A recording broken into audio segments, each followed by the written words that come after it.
एक बार एक मुर्गी ने 12 अंडे दिए थे। वो रोज अपने लिए दाना खोजने जाती थी। एक दिन जब वह दाना खोज कर वापस आई तो वहाँ पर केवल 10 अंडे ही बचे थे। उसने हर जगह अपने खोए हुए अंडों को ढूंढा, लेकिन उसके अंडे नहीं मिले। वो दोबारा अपने अंडों को गिनने लगी, लेकिन उसने देखा 2 अंडे कम ही थे। मुर्गी बहुत उदास हो गई। वो मुर्गे को बताने के लिए बाड़े से बाहर गई। मुर्गा सुनकर बहुत उदास हो गया। मुर्गा और मुर्गी दोनों यह नहीं जानते थे कि उनके अंडे एक बिल्ली ने चुराए थे। उनके बाड़े के कोने में एक बिल्ली रहती थी, जो उनके अंडों के इंतजार में छिपकर बैठी रहती थी। अगले दिन जैसे ही मुर्गी दाने की तलाश में बाहर गई, वैसे ही बिल्ली बाहर आई और एक अंडा चुराकर फिर से कोने में छिप गई। बिल्ली को मुर्गी से सावधान रहना पड़ता था।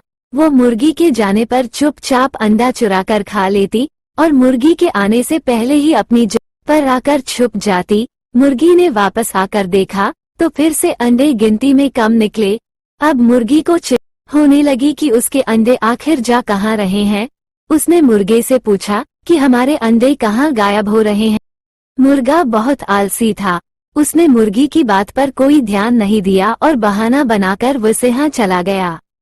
मुर्गी ने खोजबीन करना शुरू किया कि उसके अंडे कौन चुराता है। कुछ दिनों बाद उसे पता चला कि उसके बाड़ के भीतर एक बिल्ली है जो रोज उसके अंडे चुरा लेती है। अगली सुबह मुर्गी जानबूझकर दाना चुगने बाहर चली गई। मौका पाते ही बिल्ली अंदर आ गई। वो और अंडे खाना चाहती थी। उसने जैसे ही अंडा उठाया और खाने की कोशिश की, वो अंडा उसके गले में फंस गया। दरअसल मुर्गी ने अंडे की जगह संगमरमर का टुकड़ा वहां रख दिया था। बिल्ली ने संगमरमर के टुकड़े को अंडा समझकर निगल लिया था। बिल्ली का गला दुखने लगा। उसने फौरन वो टुकड़ा अपने मुंह से बाहर थूक दिया। बिल्ली घबरा गई और वो अपनी जान बचाकर वहां से भाग गई और फिर कभी वापस नहीं आई। अब मुर्गी और उसके बचे हुए अंडे सुरक्षित थे। मुर्गी ने अपनी सूझबूझ अपने अंडों को बचा लिया था।